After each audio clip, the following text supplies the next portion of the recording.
All right, Pod on Lansdowne is very pleased to welcome on a very, very special guest. The guy who made it big time at Sports Center, but early starts at NESN. You might remember him, Gary Striewski, on the program here. Shout out to Jake for lining up the interview, but shout out more to you, Gary, for coming on and giving us the time. And we're happy to have you here, man. No, honestly, fellas, thank you so much for having me. I felt like Jake was probably one or two text messages away from like saying "mother f this dude" and just blasting me on Twitter, because he and I have been in the DMs, and I'm like, dude, I'm hopping on the pod. Trust me, I'm hopping on the pod. It's just that my schedule is so stupid lately, but I'm gonna hop on the pod. So, dude, it's good to be here with the fellas for sure. Well, full disclosure, if he told you, we can swear on the podcast 100% here. If Jake told you to MF you, I would have told Jake to MF him. I would have been like, oh, dude, and then there would have been some infighting, and then the future of the pod would be completely in jeopardy, and I don't want to create that wedge either. Gary, you're a man of your word. I knew I wasn't worried. I wasn't gonna let the fellas down. All right. Gary, I think a lot of people are going to be interested and excited to hear that you're coming on the pod here, because even years after you signed off of NESN, I see on the timeline on Twitter all the time people, great memories of Gary onto the podcast. So it is good to have you back here in the good graces of Red Sox Nation, looking back at some great times in New England. Oh, this is incredible. And I still love my roots in Boston, still have family, obviously, on the South Shore. I think there's a lot of people who still think I work at NESN. You're like a cult hero. Yeah, they're like, dude, where you been? Is this like an extended vacay? I think a lot of people still think I'm affiliated somehow, some way with either NESN or the Red Sox, which is, of course, a good thing. You know what I mean? Having the recollect, even though, as is well documented, it was certainly a rocky road, a rocky beginning before I finally earned the cred. Well, let's go into that. Let's go into that rocky road. I mean, you start into it. It's a type of dream job for anyone with roots around here. How would you turn that around? And even what were the rocky roads going back in the day? Dude, I had no idea. Like, I grew up actually a Red Sox fan in Colorado. Grew up a Red Sox fan, so of course I knew the team. I knew the city because I would visit here in the summertime. My family lives in Marshfield, so I'm, I guess, South Shore. But I didn't know the extent of the fandom and just how much Red Sox fans just hung on every pitch in the middle of July until I was sitting in the photo well in the middle of July being like, God, it's so hot. I'm sweating out of every orifice in my body, but people were still dialed into every single pitch. And I think it's a testament to the sports crazed town that Boston is. I think unequivocally, it's the premier sports city in the country. I mean, the passion of the fan. And I was there in such an unreal window from 13 to 17, World Series, Super Bowls. The Celtics weren't that good. Bruins were. It was just an incredible run. So, I think it's one of those cities, and there's only a handful that if you can earn the respect of the fans there, I mean, that's just as good as payment. No, 100%. Sorry, I was taking drink water. I thought Jamie Lee was going to say something. Hold for dramatic pause. Yeah, so let that really sink in. Gary, so you started in 14 doing sideline, correct? Yeah, I got hired. Matter of fact, July 18th, I think I'm on like 10 years, like this week that I started at NESN. Has it really so been I was there from long? July 13 to January of 17. Yeah. Okay. Nuts. And then so that first year you were just in studio? Yeah. July 13th through middle of July. I was like the Celtics Patriots guy. And then spring training, they sent me down there. And I just thought I was going down just to report on some stuff, give whoever it was a breather. And then like 2 weeks before opening day, they're like, "Hey, you're going to Baltimore, by the way." I was like, "For what?" And they're like, "For the season."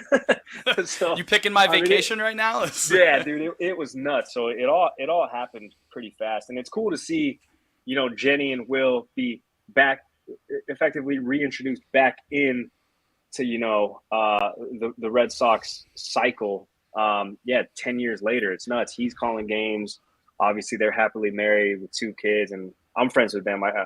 It's a great time every time I see him. So it's cool that like literally came full circle. Yeah, 10 years later now. Working alongside Jenny, who, by the way, fellow UMass alum, go Minutemen. Hey, listen, shout out to Amherst, dude. I went there one time. It was freaking awesome. But one time's enough, dude. One time's enough. yeah. Were you in one of the towers in Southwest by any chance? Any of the big five towers there? I wasn't in any tower. It felt like I was in a wigwam, like these little huts that were just sort of placed every which way. It was freaking nuts. I felt like I was on a campsite. Really? I don't know if that makes sense. I don't know if that like rings a bell with anybody. That's off campus. That's gonna be off campus. Yeah.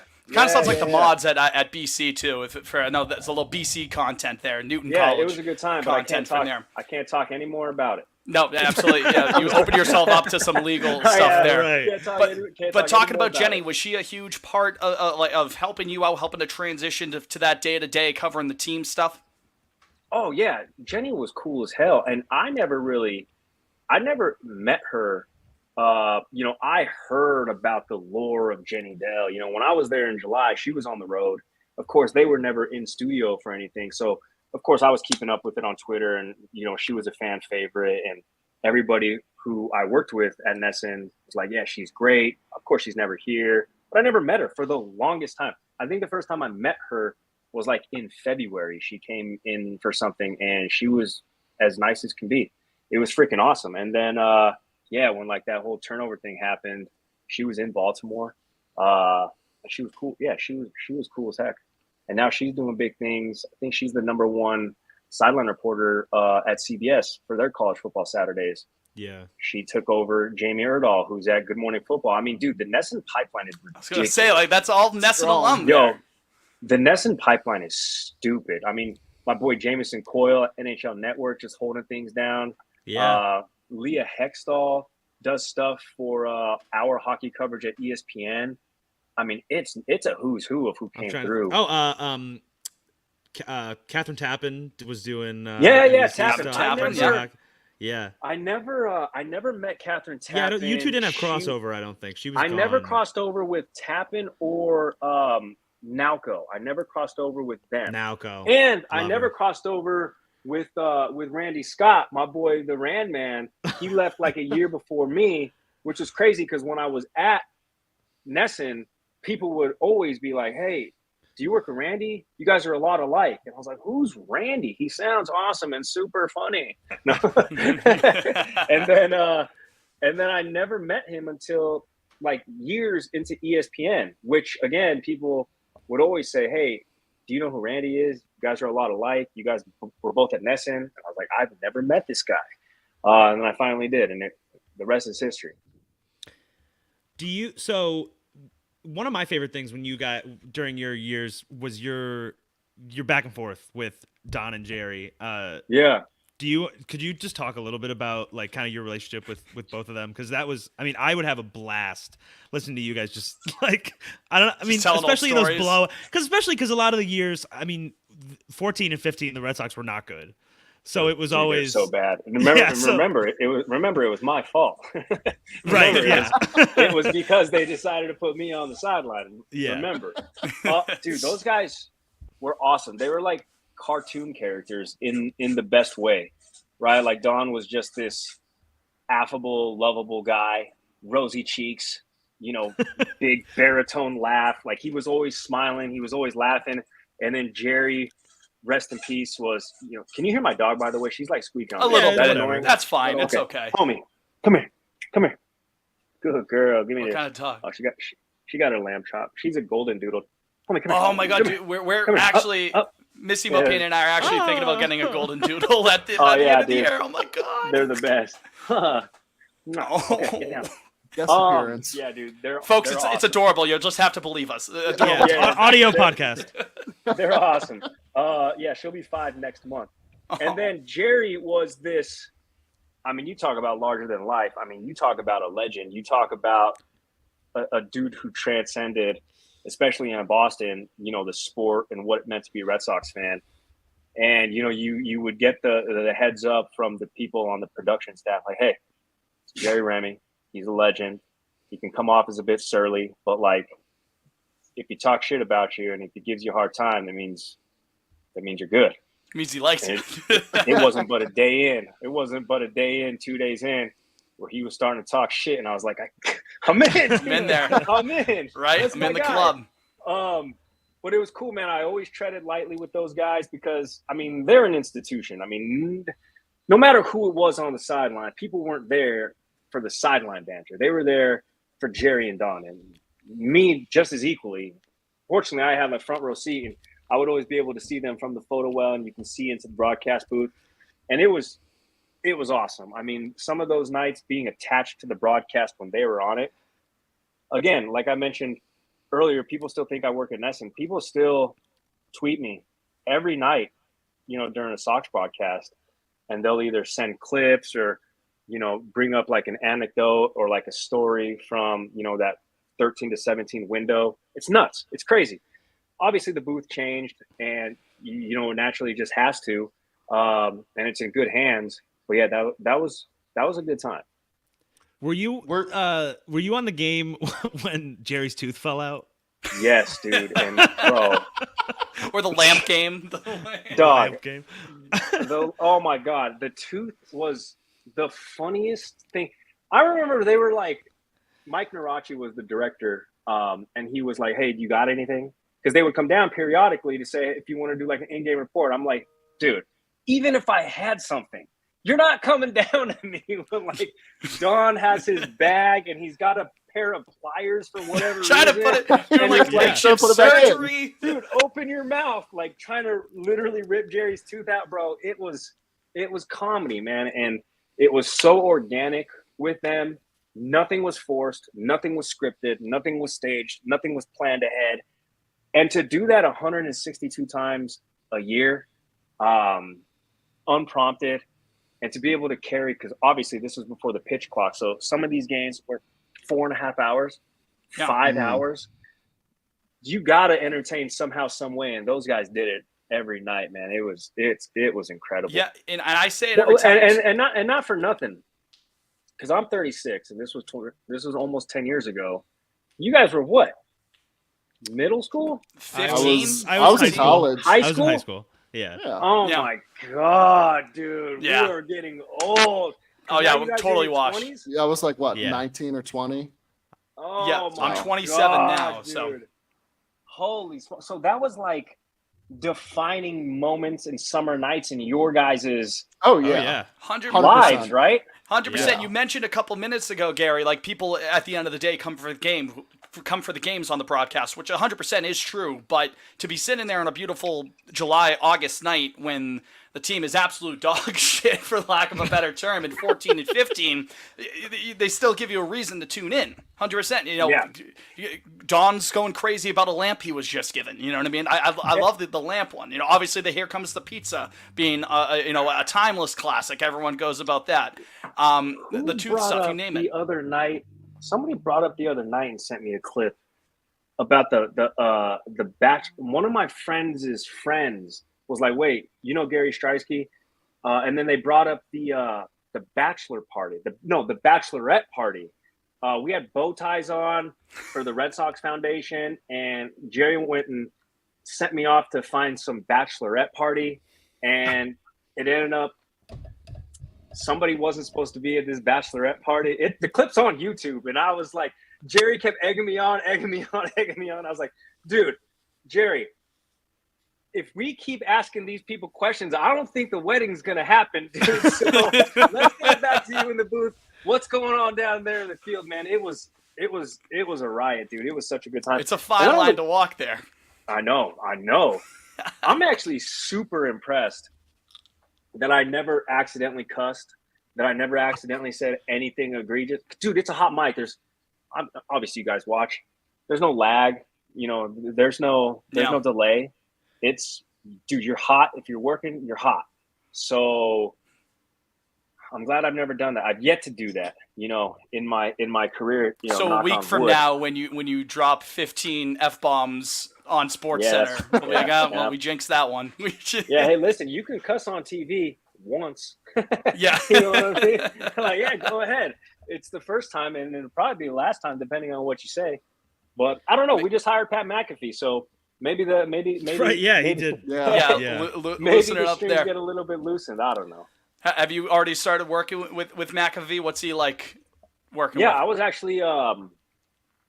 was actually in LA last week, which is why I couldn't hop on last week. But I was at the ESPYs, so McAfee did the monologue. He did the opener, and then he was on a couple of the shows that I was out there hosting. So like the preview show, the red carpet show, he popped on. He was cool, and then I've kind of worked with him, segment wise, just sort of throughout the years, whether it's on a Saturday morning and he's contributing on game day, or just like, around national championship time, because everybody is on site for those games. So it's a who's who of, who you're working with. Gary, I wanted to ask, because good timing with this, on the 4th of July, you had a special day. Dog. Oh my God! You were America's you were an American hero on the 4th of July. You're like Walter Cronkite, dude. I don't know if I was an American hero or an American goat. The entire country was mad at me because of the weather, bro. My timeline lit up like a Christmas tree, bro. I was just chilling here with my girlfriend. It was mad rainy, and then it was just tweet, text. We want glizzies. Did you know that? Did you know that? Like, yeah, okay. So it wasn't until the text started. Yo, Liam, it's because we taped that show a week earlier. So that show was taped. It was pre-taped, and it aired a couple of days afterward.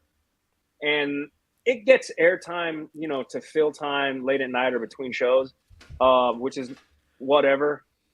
And then I just started getting hit up, and I actually had COVID 4th of July, which is stupid. Oh. Who gets COVID anymore? So I'm just chilling, like just big chilling. We were doing a Harry Potter marathon because it was like mad rainy. Anyway, the texts start going off, and it was from people who I haven't heard from in years. And I'm like, okay. And then I'd open up the text, and they'd be like, yo, me and my whole family just clicked over to ESPN to watch the hot dog eating contest.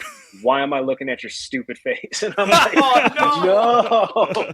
So then I click over to SportsCenter, and Matt Berry's like filling, and I was supposed to do SportsCenter that day, but COVID, I was on the 5-day DL, and Barry's like filling time because they're in a weather delay.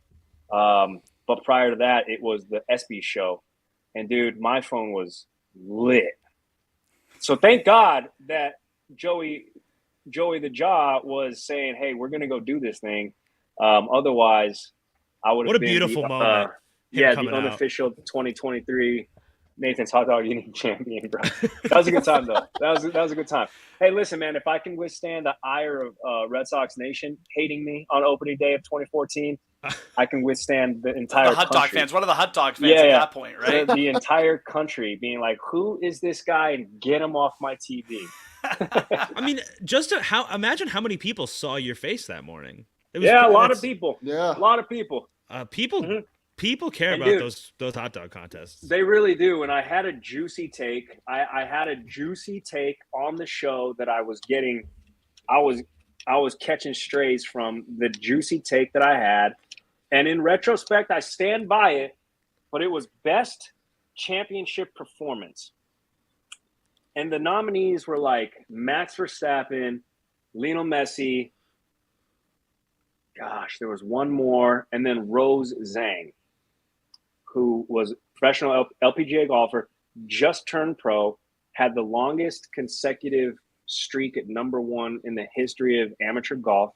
And in the show, I said, it's hard to believe that we can say Rose Zhang is the best golfer to come out of Stanford. Knowing that Tiger Woods. I was going to say one very specific one guy. So I was getting crushed. I'm gonna open it up to the floor. Boys, would you have chirped me for saying that? And listen, I stand by what I said. She was at number one for like 154 weeks. The caveat is Tiger Woods didn't stay in colors that long. He turned pro real quick. And that's why he doesn't have that record. But I was just like, yo, I'm going to make a splash. Roseanne came out weeks at number one and then won her first LPGA event. So I was like, all right, I'll vote for her. Sure. I don't think I would have chirped you. It's a provocative take, but it is. It's I appreciate provocative take. I like the spiciness. I like that. hey, You're in like the that business of description. takes, Gary. You're in the takes business. Listen, it's not a hot take. It was a mild take. It was borderline warm, but okay. That's where I'm at. It's the Charles Barkley meme. was. We are going to start a dialogue. That's what you're doing. You got to appreciate It's that. just kind of an open discussion, just kind of friendly discourse amongst We're brethren. pals. Okay. Pal, you know? colleagues. In the marketplace of ideas, you know? Absolutely. Looking back at your time with Nessa, now that you here are, within, the worldwide leader, what do you think are some of like the biggest lessons that you've learned, biggest takeaways that you've had that you've been able to implement there in Connecticut, doing that, whether it's the standard Sports Center show, the Snapchat stuff, you name it? Man, I would always get told like, dude, you're trying so hard. Dude, what are you doing? Like, be a pro. You're trying hard. And I'm like thinking to myself when I'm getting these tweets, like, I'm not trying hard at all. Not in the I'm not trying hard to do good at my job, but I think I really yourself. Yeah, I think my time at Nesson solidified to me more than any time leading up to that point that like, all right, I'm a little bit different. I have a little bit different of an approach. I think I connect with viewers a little bit differently, and I just have to lean into it, man. And I think I've sort of taken that from Nesson to ESPN, where I get the same comments, whether it was, I still do SportsCenter Snapchat. So whether it's on Snapchat or whether it's on linear SportsCenter, I just think like having this conversation between us, it's like a free flowing convo, and I can't differentiate having a conversation like this, but then having to be a different person on TV, right? So it's just like you get what you get. Some people are going to like it, some people won't. But at the end of the day, I think everything sort of evens out, and I come out hopefully a little bit ahead. So I think Nesson kind of helped me confirm sort of like my identity in this broadcast field. And not for nothing, like, I know, speaking for myself, watching SportsCenter as a kid, and I'm sure you'd say the same in the 90s, like the approach of a Stuart Scott, of a Dan Patrick, they were doing their own thing, and now Correct. Looking back years later, obviously Stuart Scott, rest in peace, Dan Patrick, Chris Berman, all those guys, you name it, like they're held in such a high regard. Yeah. I'm still scared, like when I see Chris Berman at events, to go say hi to him. Like I've said hi to him in passing, but I've yet to be like, hey, Chris Berman, I'm Gary Striesky and I work at ESPN. I don't know, dude. He's just like one of those guys that I grew up watching. It was him. And it was Tom Jackson. Not Tom Jackson. Yeah, Tom Jackson, like NFL Sundays, man. Like that was me growing up. And I kind of have him in that sort of high esteem. So I should probably get over it and be like, "Yo, what's up, Boomer?" I get what you're saying. Though. Yeah. He's one of those guys that it's like he's not a real person to you. Almost. Yeah, he's he's like a mythological. No, he's not. Yeah, he's not. He's not a real person. Bumbling, stumbling. Hey, good. Go. Oh, I mean, dude, everything that's come out of that dude's mouth, man, is legendary. And the thing with him is he's transcended like generational gaps, whether it's Gen X, Boomers, Millennials, Gen Z even knows who he is, which is saying something. And I think for me, it's crazy that like millennials now we're the ones aging up, and the references that we're using on SportsCenter are dated references that millennials will get. And maybe if Gen Z's watching, they're like, "What? Who's Nelly?" Right? Which is unreal because Nelly had such a run in the aughts, who's man. the rubber band man? T.I.? What do you mean? Who's G Unit? Like what? Wheezy F baby. I gotta imagine like you're doing the Snapchat stuff. Gen Z must be brutal on there. No, actually, Gen Z's super. Like, I feel good about like the direction we're going. They're so nice and accommodating. Like, that's beautiful. I would have said the other way. Yeah, all Gen Z That's is wholesome. like, oh man, I really enjoyed the show, man. You're so fun. That was so funny. Ha ha ha. I'm like, dude, Gen Z is where it's at. they're so open minded and cool. Just about like going with the flow. The It's cool. references you must have to make, like they're like, I mean, you can make it from your what the references that they would relate to. It changes like in a week and a half. Like something becomes dated so quickly. I feel like on SportsCenter Snapchat, I am a Disney movie for adults. So I'll make references on SportsCenter Snapchat that maybe Gen Z doesn't get, but a light bulb might click months from now, years from now. They're like, oh, I've heard that before. But if you're like, you know, mid-20s and up watching, you're gonna get the reference, like those references that we get in Disney movies that are like the jokes for parents who brought their kids out. Exactly, jokes for parents. Because Snapchat's like, it's our youngest demographic at ESPN, but you still got cats like me watching, you know, in their 30s, in their 40s, in their 50s. It's crazy. Now that we're on the topic, just really quickly, off the top of your head, top 3 Disney movies. Now that I'm curious. Mulan. Gosh, put him on the spot like that. No. great. It's Mulan. Does Pixar count? Yes. Yeah, let's count it. Dark Horse. Bolt. Ooh. I really Bolt. like. That was like John Bolt. Travolta and Miley. That is. right? That's John Travolta and Miley. Yeah. Oh my Yeah, God! Bolt. What's Is up? it the snail? Bolt stood out to No, me. Bolt's the dog. He's a white dog. Bolt's okay. the dog. Okay. Yeah, Oh my I'm God. going Mulan, Bolt, and let me see. Bolt. Lion King's too obvious. Toy Story's too obvious. Toy Story 2 is better than. Yeah, I was gonna say a Toy Story Yeah, sequel Toy is the Story real 2. answer. Yeah. So that's where it's at. That's the inspired pick. I like the Incredibles. Oh, Yeah. Incredibles is Oh, great. great. Cool. Absolute no, banger. time out, dude. I'm a big Pocahontas fan. Are Oh, you? I like Yeah. I like Pocahontas. Wow. I do like Pocahontas. Yeah, the soundtrack goes crazy. 100% Colors of the Wind. Colors of the Are you Wind. kidding me? Yeah. We'll cry to a blue corn moon. Beautiful. I will Thank you. defend. Shed a tear. I will defend Hercules to the death. I'm a big Oh, Hercules love guy. Hercules. Love You got Michael Bolton on the track. Most certain. Go the Hercules distance, is a dude. good Are you kidding movie. me? All right, so hold on. Round robin. Give us the top 3.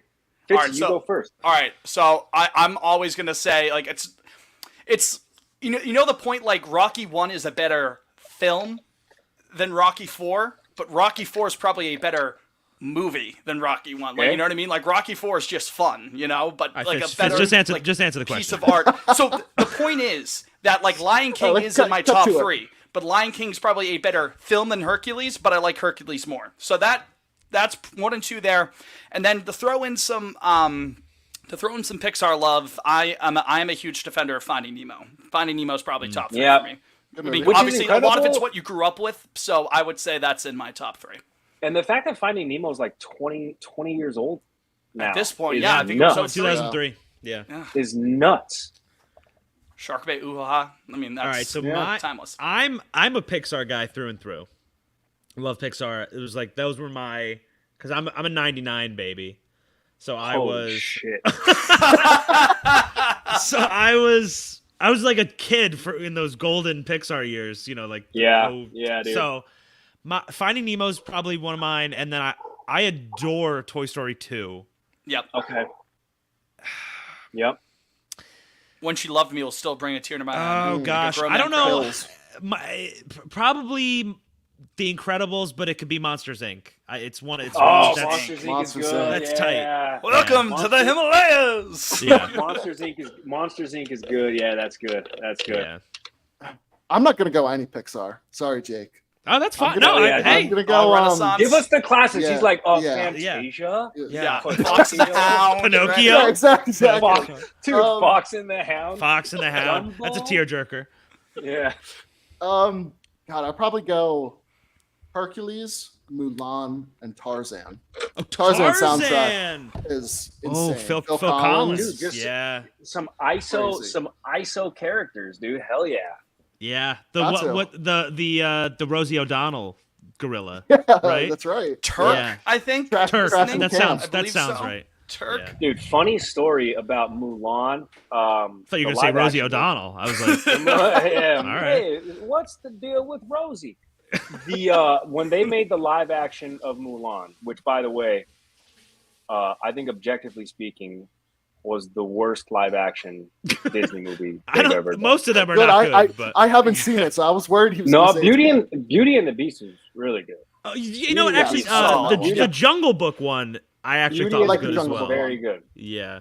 Christopher But the live Walken action as Mulan, they were shooting in New Zealand when I started at ESPN. I started at ESPN in March of 18, and I think they were just about to start shooting. And I was meeting with my boss, who actually I golfed with this morning, and he's no longer head of Snapchat. He's on the ESPN Plus side. But I just floated this idea, and I said, hey, live action Mulan. I'm like one of a handful of Asian guys at ESPN. What are the odds that Sneaking in what there? are the odds that they'll put me in the movie as an extra and we can use it as like SportsCenter Snapchat content? He was like, that's an awesome idea. I know just the person to ask. So he ran it up. We have this group called Synergy because, of course, everything's under the Disney umbrella. Yeah. And Synergy obviously is what Love it is. that corporate synergy. Love Different it. groups working together. So he ran it up the Synergy pipeline and was like, gave him a one sheet as to why they should fly me to New Zealand, Right where to they were Iger. shooting the movie. Give it right to Iger. Yep. Yeah, Like, right to hey, Iger. get this delivered. on Iger's desk pronto.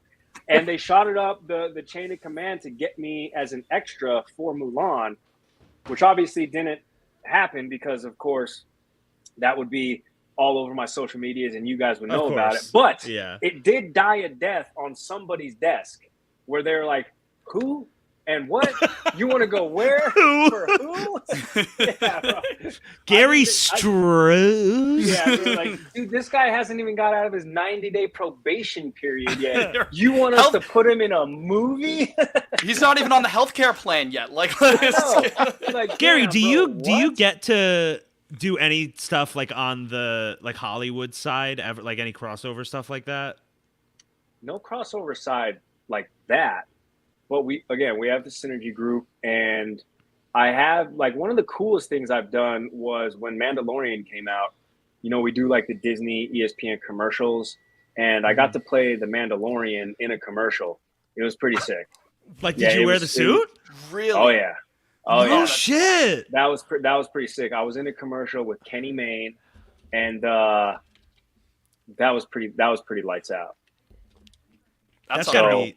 be. Is this, Yeah, is this but on I would. YouTube? I'd never shut up It's got to about be that. somewhere. Yeah, the commercial's somewhere, and if you go down far enough, it's like October of 2019 is Yeah. when. No, So when it maybe first came out. October, No, that's right. No, October 2020. Okay. Well, that might have been season. That might have been season 2 Yeah, then. season 2. Yeah. It might have been. Yeah, it was Yeah. season 2, but October 2020. Yeah, I went down. Like the shoot was in New York, and yeah, I got to dress up in the costume. It was sick. That's amazing. That's. I'd never shut up Yeah. about that. Was it like But dude, the I re- would- like? Was it like heavy? Like it was the real legit? Jake, you're asking It was like too many Party questions. All right, City. you're I'm asking sorry. too No, many I just. questions. I didn't know if they Yeah, got you. Industry secret, dude. I can't. No, it wasn't. It was like costume stuff. Like the Oh. helmet was I real. was wondering how you see out of those Thin helmets. plastic. So that stuff happens. That stuff comes around. That's cool. Every once in a while, or if a Disney movie or an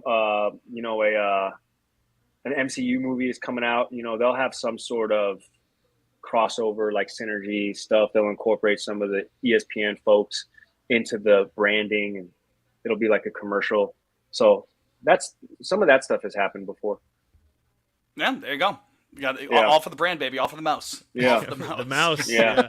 Not to yeah. pivot and go completely back to where we started, but I do know that we had some other Red Sox related questions, and it's a Red Sox related yeah. show. Yeah. So I wanted to turn back onto that. And Liam, I know you had a couple yourself. I don't know what direction you want to go with too. I did. I know. Jake and I shared one in particular. We were super curious about.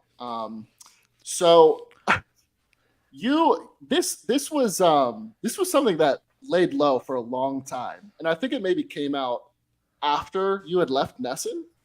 Uh-huh. But Shit, I'm interested now too. The Twitter account. This is a dark secret here. The Twitter account, Hanley's Helmet.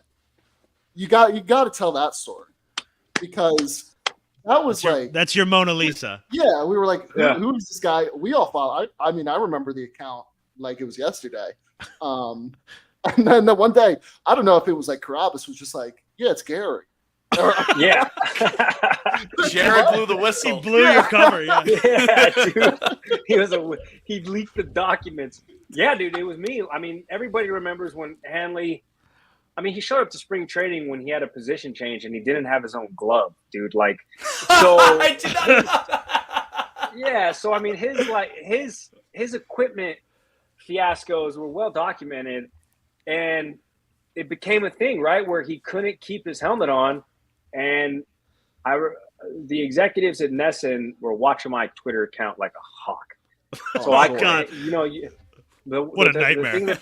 The thing that they said when you worked at Nesson is you report for the Red Sox, not on the Red Sox. There's a very that makes sense. John Henry, a very specific distinction, right? So even if it was in good fun and lighthearted, right? Like we weren't allowed to say when Pablo Sandoval was there, we weren't allowed to say the word panda, like on air. What? Really? Oh, really? Yeah. Really? That wasn't that his? Yeah, Kung Fu Panda. Yeah, but I always thought it was like cool. He was down with it. Yeah. So I mean, obviously, like his documented, people would bring up on his the phone. weight. In you the probably background. weren't allowed to say belt either when talking about It wasn't- Sandoval. yeah. No accessories are to be mentioned. So when it wasn't like this for the broadcast, but I know you guys remember Nesson Sports Today. It was the news and information show, like after games, kind of like Sports Center, but for Nesson. Yep. We weren't allowed to call him Panda. We weren't allowed to reference him as the Panda. It was just Pablo Sandoval. That's so weird. I always. That's could crazy. Was there other stuff? I mean, whatever you can say, but like, were there other heavy things like that with other guys? No, I mean that's just so interesting because I always thought that was like his thing. Like he was the down. The Giants used to sell like Panda we sold hats. those. We had Did those. we? Were in the Fenway store. That's when the Giants were winning World Series with him, and it was like, oh, look at the lovable Panda. Yeah. But then when Dan the Red Sox, Then it came here. Yeah. But then it was with the Red Sox. Like, look at the Panda. Ew. That's how. And of course, it was. This was before Jared made the heel turn. He was, hammering this dude every day, all the time.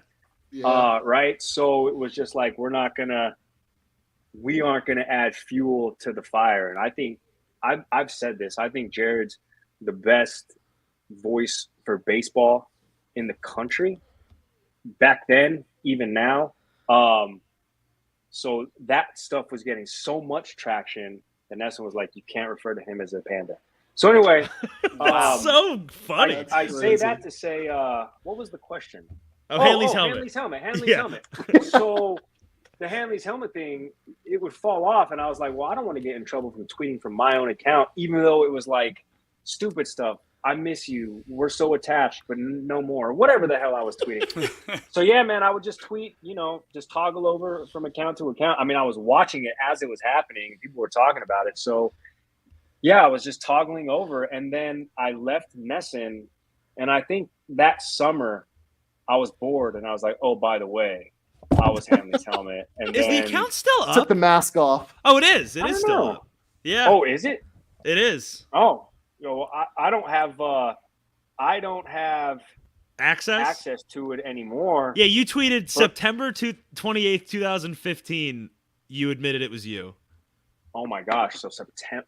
In 2015. Yeah, so you were still there. All right. Oh, so I was still there. Oh, I must have deleted all the stuff that I thought was bad before. Cover your tracks. Before I admitted it was me. The final tweet. I'll read it to you. It was on May 31st, 2018. That might have been right when they cut him, actually. Yeah, it had to have been, yeah. Yeah. Oh, for sure. You said, I miss what we used to have at Hanley Ramirez. That was it. Yeah. Beautiful. Oh, you know what? No, I Hanley. think May 25th, 2018, they cut him because you tweeted in all caps, what the fuck? Yeah. Right. Do you remember that when like they were on a road trip and he had a megaphone out in front of Fenway right before hopping on the bus? They were like leaving. Yeah, they got him that day. He was like, "Hey guys, like What? thanks for showing the support. We'll be back soon. We love you. Like I love being a Red Sox. It's awesome." And then he just disappeared. He was just Gary, do you remember when he got very briefly later that summer? He was caught up drug in charges, right? Yeah, they thought he was El Chapo. They thought he was like a kingpin. First, like, allegedly, Allegedly, and then it turns out, yeah. Yeah, it ended up it was some guy was actually involved in the drug trade, like knew him, but he was like, "No, I know Hanley. He's my friend." Yeah. Hanley just allegedly moving weight, dude, in between between ABs. I'll be frank. I wanted it to be true. I thought it would have been really funny if there was an active drug lord playing for the Red Sox. That's for sure. Yeah, that's a great story. Holy hell! What an absolute that merch would have gone liability. crazy. Crazy, dude. Unbelievable. Oh, that's amazing. Gary, did you? Jake. Did you have like? I mean, you don't have to pick a favorite, but maybe a Mount Rushmore, something of guys like that you liked players that you liked interacting with when you were around the team. I mean, David Ortiz still to this day is the greatest, like the coolest superstar I've ever met in any sport. I remember it was me, Pete Abe, somebody else. We were in Minnesota, or we were in Baltimore, and we were talking about Torrey Hunter for some reason, and David Ortiz basically associated himself with me, Peter Abraham, instead of Torrey Hunter. He was like, "Man, Torrey Hunter is such and such and such.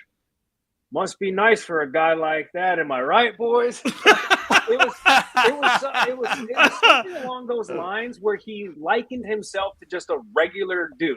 Not just a regular dude, but he was like, "Me and you, Gary, am I right?" So it was he was so cool, but he like I think swag is thrown around way too easy and often. But that dude was like my first real, like the real definition of it. It was him. The way he would walk in. I've told this story before. It's the Lamborghini story. So we pull up in Tampa, and we would stay at this awesome resort in Tampa, and there was this brand new white Lamborghini Aventador out front, and I was like, "Damn, that car is sick." And David's like, "Oh yeah, no, that's mine." And I was like, "Oh, that's sick. Why is it here?" And he goes, "Oh, I bought it last year. I haven't seen it yet. So I have," because he lived in Miami. He had a house in Miami. God. So he bought it in Miami. He was like, "Oh, I bought it last year. I haven't seen it yet. So I had him bring it up from Miami. I want to drive it this weekend." And I was like, "Damn, that's sick. Can I drive it tomorrow to the park? Like just goofing around?" And he was like, "Yeah, for sure. Yeah."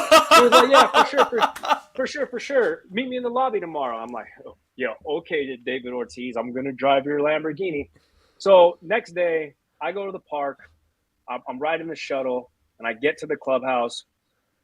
And then a couple minutes later, David Ortiz walks in the clubhouse, and he was like, "Gary, where were you?" I was like, "What do you mean?" He was like, "I thought you were driving us today." And I was like, "Wait, what?" So he was serious. He was gonna let me push the whip, dude. Right, go swear. Oh park. My God. So I mean, thank God I didn't.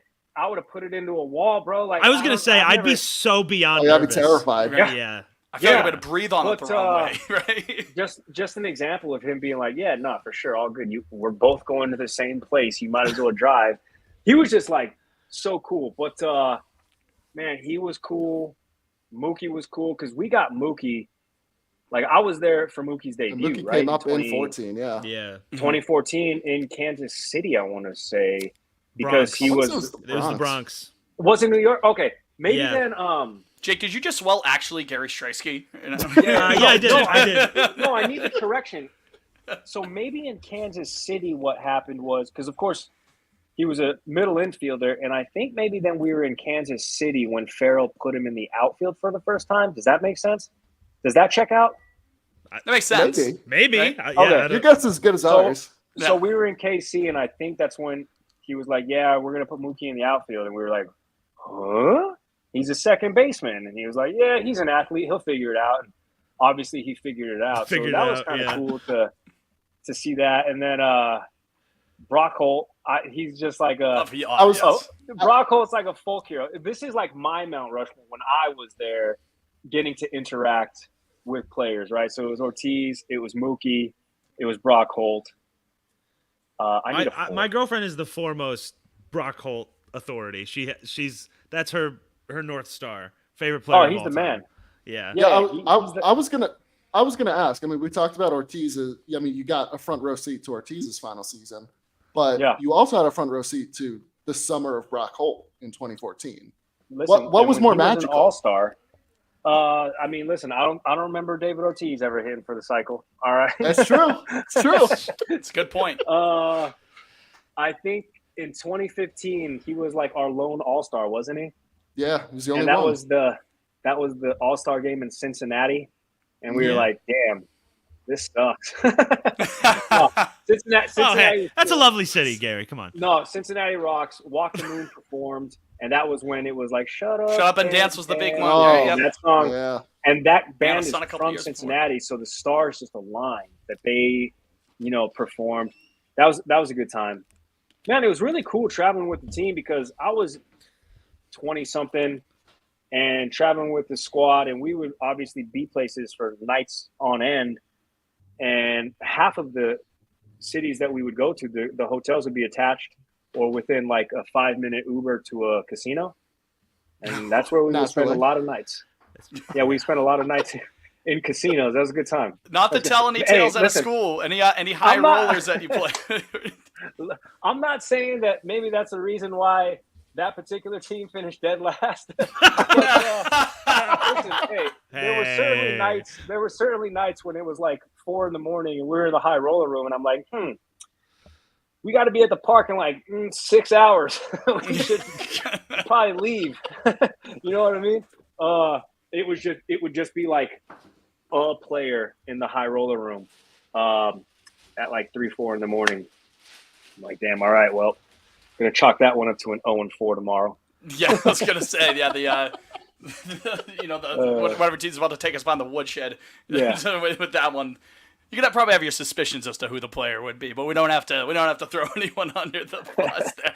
There was one night, and this was a different story, but like my first eye-opening, like baseball money is just different. Yeah. That's what I was gonna say. You're in the high roller room with those guys. No, so I'm not. You're financials, Gary, but you're not David Ortiz. No, I was going in there to watch. I was going in there as purely an observer. But I would play like 1-2 no limit with like Jackie Bradley and Alex Wilson and Joe Kelly. Like that's who Alex Wilson. I'd play. Yeah, right. Alex Wilson, dude, cool guy, dude, cool dude. Yeah. He was awesome.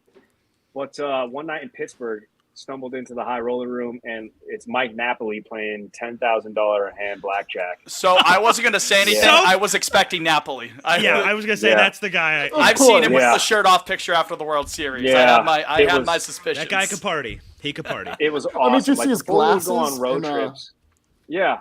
Before we go on road trips, like all the fellas would like be just putting wads of cash in their backpack. Before we got onto the bus, dude, it was like, yo, if you lost his backpack and somebody found it, that person who found it, financial freedom. Generational wealth. Yeah. Generational wealth. Oh my God. Dude, I'm saying, dude, it was, and for me, I think I was making it Nesson, I don't know, like my first year, like $80,000. These guys were packing triple that in a backpack for a road trip. That is crazy. Oh my God. Yeah, it was nuts. So it was good times though. Good times. Yeah, though. It sounds like I can't believe anybody wants to hear these stories like 10 years later, right? Of course. Jemai's been holding things down for the last handful of years. Jemai. We love Jemai. We'll get Jemai. We should get Jemai on the program. The booth is turned over. Garion was right after me. Yeah, man. But I mean, I know that it was 10 years ago, damn near. But talking about it doesn't feel like it was really that long ago. How often do you get back to around Fenway? Because there was one time, I think it was 19. I don't know if you recall it. I think you were with Steve Peralt and Jemai at the basement of the tavern Rest in peace, Baseball Tavern. Dude, R.I.P. the Baseball Tavern. But what about that expansion they got going on around the Fenway area? The Fenway Corners. That's coming. Yeah. Is that what they're calling it? Yeah, I don't know how long it's going to take. Yeah, it's going to take. Yeah. It's a whole big thing. It's construction in Boston. It will take forever. You know what I mean? Yeah, it's the second big gig is what they're calling it. Yeah, no, I'm actually in Boston quite a bit. Last year I made it to 3 games. I was out there for they asked me to come back for the Jerry Remembrance, and that was really nice. And then I was back for the Jimmy Fund. I was going to say probably Jimmy Fund around this, I was back for the Jimmy Fund, and I think I was back for like another like random game. But I try to get back. Like the beginning of August, usually, or like middle of August. It's coming up. I think it's it's like late August. Yeah, that sounds right. I don't know if they're going to invite me back because in the off season I tweeted something not so nice. So they maybe probably saw it. We're like, you know what, Gary? About the Jimmy Fund? No. I was like, Gary, what did they do? Jake, point of clarity. Thank you for bringing this up. Quite important point of clarity. This was like in the offseason fiasco where we didn't sign anybody, and it was like, we don't need Xander. We don't need this person. We're not going to sign that person. And I think I was like, dude, this is poverty franchise. This is poverty franchise dealings. So, which, like, hey, you know, it made sense, you know. But if you can't say Pablo on NESN or Panda rather on NESN, you know, it is what it is. So, you know, maybe they weren't too happy with that. But I would love an invite back because I was kind of just saying what everybody else was thinking. All right, with not paying Xander, but I get back a handful of times a year. How many times do people notice you and say like things to you like, "Hey, no, loved you back in the day on NESN"? Bro, every single time I'm back, some people are like, "Shouldn't you be down there in the photo well? Dude, where's your NESN mic?" You know, people still like, dude, half the time people think I still work at NESN. And has any boomer, has any like old man ever had the balls to be like, I didn't like you very much on yeah. Yeah? Dude, really? Oh no. That is so unbelievable. So rude. It wasn't as like blatant as that, but I remember getting on a plane. I was getting on a plane and some guy recognized me and he was like, "Oh yeah, no, I watched the Red Sox." His name was David Price. DP was pretty cool. DP's a cool dude, but this guy, like, we're walking, we're like boarding, and he's like, "Oh yeah, I recognize you from the Red Sox." Yeah, no, cool. And he didn't have anything bad to say about the sideline reporting stuff. He was like, "Yeah, that kid show that you do, not my cup of tea." NESN Clubhouse? Oh no! Yeah, he goes, "Oh no!" He was like, "Yeah, that kid show you do is a bit cringe, but you do a good job on the game." And I'm like, dude, how old was this guy, Gary? Yeah, that guy was like a guy who had a kid that was probably supposed to be on the show. You know what I mean? That guy sitting down in his chair at 10 a.m. on Saturday. He's like, "I can't wait. That's in Kids Clubhouse." Sundays, excuse me. I wasn't I'm a little bit more highbrow than NESN Clubhouse. So I'm like, I don't know what to tell you, bro. Like that's a child show where we count pizza boxes. You know, like, I don't know what you want me to tell you, man. A little silly for me. Yeah. Gary, I wanted to ask you a question. So you experienced something that I think a lot of men and anybody, I guess, dream of, the Gatorade male shower. Pattern baldness. No, that too. The Gatorade shower. It's not, you know, not for you, but you're in them. Those are cool, dude. What's Those are that cool. Like? And do you have a favorite flavor to get showered with? I'm gonna tell you this right now. Expose a little industry secret. All right. Oh no. You can see it coming. You want to stay in it long enough to get in the picture. All right. Whether it was, and I want to say, correct me if I'm wrong, but it was sort of that team that kind of started that with like the sideline reporters sort of being involved, and then it kind of extrapolated into Guerin and then TC. Yeah, I was gonna say because poor Guerin got now everybody gets it. Yeah, 13, that World Series team. I remember there was a ton. It was like Jamie Erdahl and Jenny Dell. Jemai, gets it. So, so the first couple times, no idea, right? Because sometimes your back is turned, and some of those guys, like Hanley, would just throw the bucket from the dugout. You're like, dude, damn, bro, like you spilled all of it before it got to us. So the first couple times didn't know, but then you position yourself and then you can see it out of the periphery. You're like, oh, dude, here it comes. Yeah. Here it comes. And then you sort of duck into the picture like you're kind of trying to avoid it. Yeah. You're in the pick and then you're falling out of it. It's cool, dude.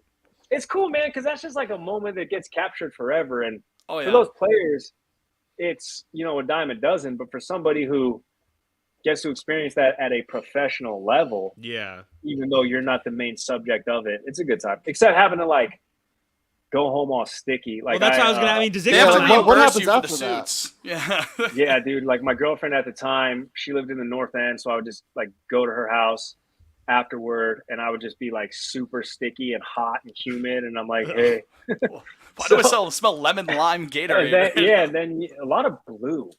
That's what I was gonna. That's the most refreshing Gatorade. I mean, that was a big blue. That was a big blue team, and it wasn't Gatorade; it was Powerade. Which is interesting because Fenway is Coca-Cola, but Powerade is owned by Pepsi. Powerade Coca-Cola. Yep. No. Oh, I thought Powerade was Pepsi. Powerade is Coke. And then MLB, I think, is MLB is Powerade, right? Major League Baseball. Believe so. It's league wide. Anyway, a lot of blue. A lot of blue. Yeah. All right. A lot of blue. Yeah, well, that's my favorite. They did bobbleheads for that, didn't they? Yeah, great bobblehead set. Yeah, triples. Yeah, Mookie, Benny, and Xander all gone. What, Gary? What is your favorite sports drink flavor? Gatorade, Powerade. Dude, I like I got yellow Gatorade at the crib, and I've tweeted this before. Lemon Gatorade is a good thirst quencher, like for its intended purpose. But it doubles also as, I think, the best casual flavor. If you're not physically exerting yourself, I think lemon Gatorade is good with dinner. That's good. I think it's good as a casual drink. I think it's good in the morning. I think it's good at night. I think it's good in a mix. I think it's as good as a chase. Lemon lime Gatorade is multifaceted. It's a 5-tool player. Yep. You're not saying that about orange, even though orange is good. You're not saying that about. I feel like you only drink orange when you're sick. You're not saying that about orange has a little too much tang for me. The orange. Yeah. Don't get me started on. I'm gonna put you on. I'm gonna put you on to something. Mix lemon lime Gatorade, yellow, and light blue. It's I do like the light blue. I've never tried that. The mix is special. That sounds like a little Incredible Hulk, dude. Hypnotic. Yeah, it turns green. Yeah, it's real good. I did it. I saw it on Jake's TikTok. making jungle juice. Somebody on TikTok did it. And I was like, and then dump a fifth of Everclear. Like you got the tipsy bartender. Yeah, tipsy bartender. You ever seen that guy, Gary? The tipsy bartender. It's this. What is he? I guess he's like a YouTuber. He's African, I think, and he just takes like a tub, and he just dumps various. And he makes like jungle juice, right? But like to the 10th. I mean, it's more than jungle juice. A lot of orange-based gallons, right?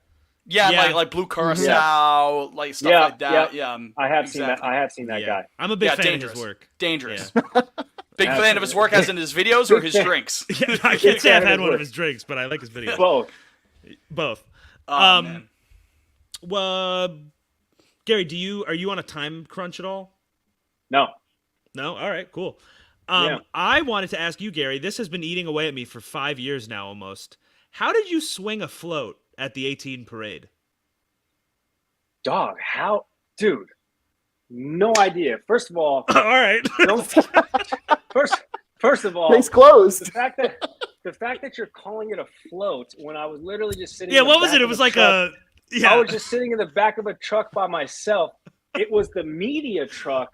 And they had. But you were alone, right? Still you cool were as hell. They had concocted like bleachers, like 3 little bleacher sections. But everybody I was with, they were still photographers. So once we got on the parade path, they hopped out. I was getting content for Snapchat, but then people started chanting my name, and for a second there, I was like, is this parade for me? You passed me and Howie, Howie we saw you. Dude, what a legend. He'll be happy you said that. Friend of the program. Howie's a great guy, dude. His dad is just like Third. You met Third? Dude, his pops just lives at River Highlands. Yeah, he does. Insane. He's retired. He got a hole-in-one. Like recently? No. Yeah, he did get one because now he has a plaque at the he has a plaque. Yeah, 58th Street Grill or whatever it's called. Yeah, I remember for the parade, you passed in front of us, and we were like, "Is that why is he alone?" Like it literally did look like it was a parade for you. It probably looked equal parts like super pitiful and sad, like he's like all by himself, but also like kind of baller, like. Yeah. Yo, why is Gary Strice? He won the World Series. Yeah. I'm having a long week though. Okay. Well, it was funny too because the truck you were like it was nothing. It was like a black. It was just crawling. Truck. Yeah, exactly. It was nothing in between like the floats where Carabas is with JD Martinez and Rafi just getting blackout drunk. Yeah. And then David Ortiz is like up front. Like it was nuts, dude. No way, actually, that was 18. He wasn't on the team, but the other guy. He was probably in the parade, if I had to guess. Yeah, he probably was in the parade. Yeah. Talking about you being a part of the parade, you getting the the Gatorade baths, you obviously being on sports. Do you ever sit back and think to yourself like, I have lived through even vicariously, even like adjacently, but I've lived through like every 11-year-old boy's is like sports like dream. Yeah. Like you've seen shit that like. I don't know what that's so cool. That's so freaking cool to go through that. I don't know what else to add to that. I don't think that even when because I've known that I wanted to be in sports broadcast since 6th grade, but even I didn't think that it would. I always knew that I would get to ESPN and host SportsCenter. That was just foregone conclusion. When I was in 6th grade, I told myself I'm going to be a SportsCenter host one day. Obviously, it took work to get there, but I never had any doubt. I didn't have a backup plan, and I knew I was going to get there. But the path to get there, and now that I'm doing that, I'm doing all that I can to make sure that stays as what it is as long as possible. But the journey to get to that point, I couldn't have predicted it. I don't think that even if somebody had told me out of college, like, hey, this is going to be your path, I don't think I would have believed them. I'm not kidding. I think back on this a lot, actually. 2013 to 2017 was probably, at the risk of sounding like super cheesy, probably a handful of the best years of my life, like professionally and personally, quite honestly. It was so fun. It was so memorable. I wasn't making like good money there, but I was on my own. I was doing my thing, and I was like having the time of my life. And it was having the time of my life with no restrictions or guidelines because I didn't know what to expect day to day. Like I didn't know when they sent me to spring training in Fort Myers. One, I didn't even know I was going to go to Fort Myers that March until they're like, "Hey, you're going down to Fort Myers for 10 days to cover spring training." I was like, "Cool." And then I was down there and like, by the way, come back up, pack because you're going to Baltimore to do opening day. Like you're the sideline reporter. Yeah. I was like, dude, what? When they first offered me the job, I said no because I wanted to be an anchor. I wanted to anchor the NESN Sports Today show. So no matter what path you're on, I could have never predicted this. It's nuts. Like getting the opportunity to work with and have conversations with and become, for lack of a better term, friends with some of these guys and stay in contact with them. I'm definitely fortunate. Do you have a moment where you can look back with the benefit of hindsight where you can, like, that was your I made it moment? Was it like your first time doing SportsCenter stuff? Was it something before then, something after that point? And this isn't me trying to sound like, Andrew Tate Alpha, never satisfied. But please don't do that. I'm not a friend of the program, Andrew Tate. but I don't think that I've had like an I made it moment. I've not looked back and been like, all right, I can relax now. Of course, when I hosted my first SportsCenter, it was sort of like validation. that all of this like work and sacrifice and, working in Wyoming where I was making 20 grand a year and living in a basement and my paychecks were $600 every 2 weeks. Fast forward, 2018 November, I'm doing my first Sports Center. It's more validation as opposed to I made it. We just recently won an Emmy for Sports Center, like a national Emmy. Like I have the regional one right here. We just talked about regional. Bring it over, Gary. For Nesson Clubhouse. But we just got one for Sports Center. And I was like, this don't sound right. And come to find out, me and Randy are on the submission tape that was awarded we weren't the only ones, but some of the stuff we did was on the actual tape. So then when Randy sent me the list of names of the anchors that get one, I guess, or were submitted, it's Hannah Storm, Gary Striewski, Scott Van Pelt. Oh my gosh! Because it's alphabetical. So I'm like in between these two legends, right? Yeah. And I'm like, this just doesn't sound or seem right. But I guess it is. So again, not a I made it, I'm here, but like all right, validation of hard work. If you believe in yourself, you can get there, as cliche and cheesy as it sounds, like you can do that. But now what do you have to do to ensure you can continue doing that? Right. So up to this point, I have a broadcast coach who I meet with like monthly. I signed up for improv classes that I start in 2 weeks because I always want to stay sharp. It's tough. Have you ever done it? Yeah, I do. I have. I was actually at the Improv Asylum in Boston for. Oh, really? Like I did it in 2 years in school. Oh, wow. Yeah. I love it. Yeah. Improv's fun, and then when I moved to Dallas, I did it, and then moving up here, so I popped on to do improv, and then I've done like I'm not a stand-up comedian, but I've done like 3, 4, 5 minute sets just to get comfortable. Yeah, type 5. Give me a type 5. Cool.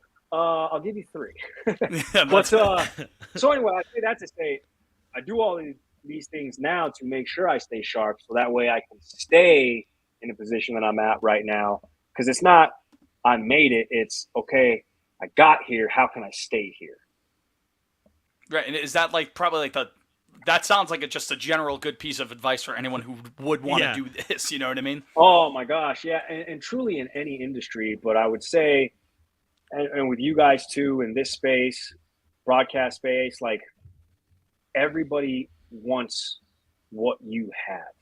Like everybody, and I don't say that to be like, pessimistic about things or have a bad worldview about things, but it's we're fortunate to be in positions that we are. So you just have to make sure that you're doing the right things to deserve those positions. So you gotta stay sharp, man. Like if you're not there, there's 100 people behind you who will do the job happily. Mm-hmm. Yeah, absolutely. It's like playing running back in the NFL, man. Oh, it's devalued, but right. it's so valuable, but it's devalued because people know. Good topical reference there, Gary. There's 5 guys behind you that they don't got to pay as much, even though I'm Brock Purdy, man. I got brought in on a part-time deal and I've worked my way up. But yeah, man, there's hundreds of people behind you ready to take your job. Yeah, there you have that's well put.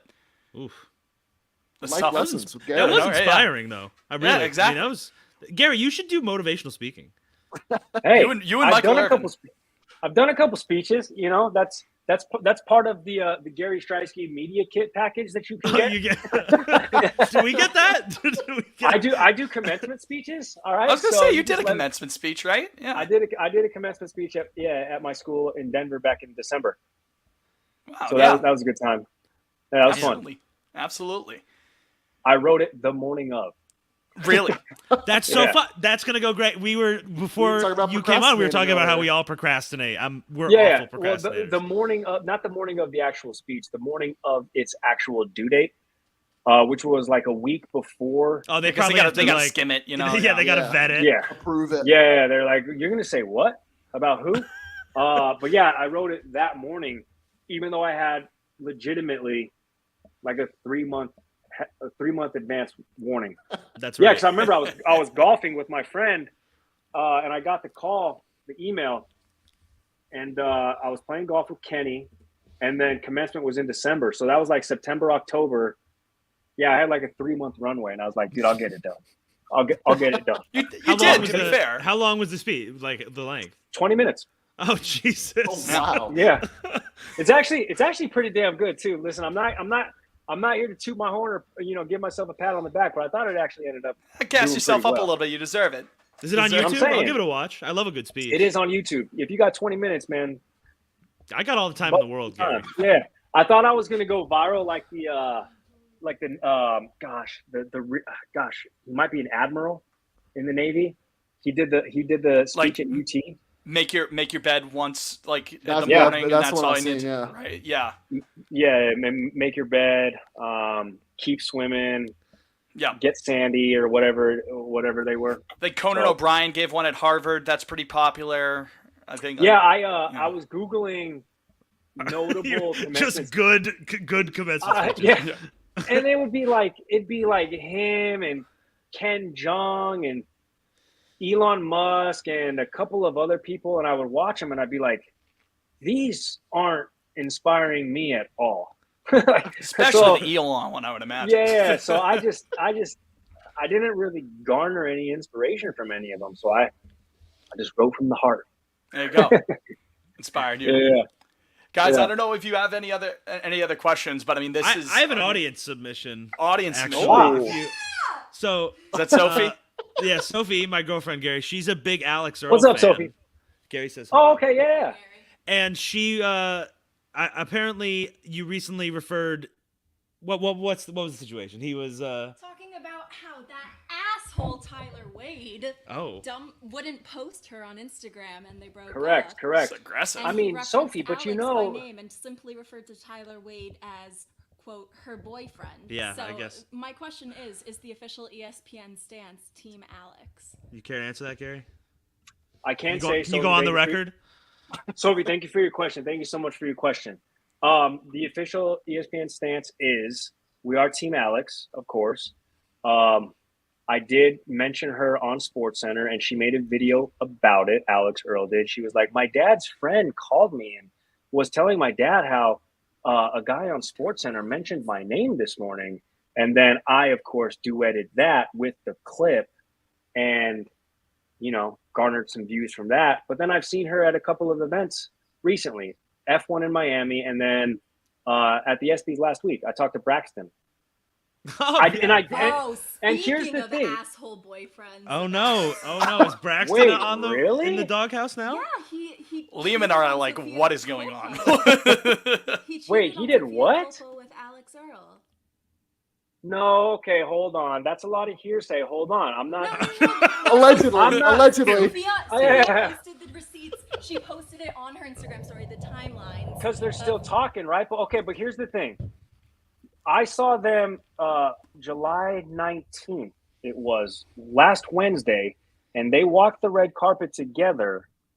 So there hasn't been transgressions between Wednesday and today, correct? No. That's only so 6 then it's days. for, this was in February, I believe. Oh, yeah, that's old news. So it's okay because it was a couple months ago. We've moved on. If she's gonna walk the red carpet with him, I mean, you're not gonna do that. Chill with him in a state of disgruntlement. Oh, she's completely happy with it because she was not the one to be fucked over. Correct. She was the one. And I will say, yeah. It's nasty. This is the Pod on Lansdowne listeners. They have to know about it. Yeah, I mean, there are so many people screaming at their car right now saying, what is going on? Braxton is a short king. He's a short king, an athletic king. Yeah. Correct. Jake is not but that. No. He was good. He was cool. He's good people. Cool. He was a patriot for one special year. And I didn't want to hammer it home like, oh, you're here with your famous girlfriend. So I kept it just bro on bro. But I did allude to the watch he was wearing, and I was like, you're going to make sure the missus is paying attention? Because she makes a lot of money, and she can lace you with anything you might need. Gotta respect someone whose girlfriend is the breadwinner. That's us. Not us, actually. Jake makes $15 a month on this podcast, and that's his own. Most certainly does. I'll have you know. You guys, hey, all right. I think on that note, it's time for me to exit stage left. Gary, dude, this was amazing. Thank you so much for coming on. I mean, the wide range of stuff we're talking about on this was fantastic, and we really appreciate you taking some time to chop it up with us. We really appreciate it. Oh, of course, fellas. Lastly, are the Sox a wild card team? Are they getting to the postseason? Yes. Yeah. Now I think yes. Wow. Okay. I believe it. Just wild card, right? Just wild. Yeah. No, not the division. Yeah. Okay. Yeah. Let's Baltimore's going to win the division. Baltimore's going to catch. Let's not Tampa. talk crazy.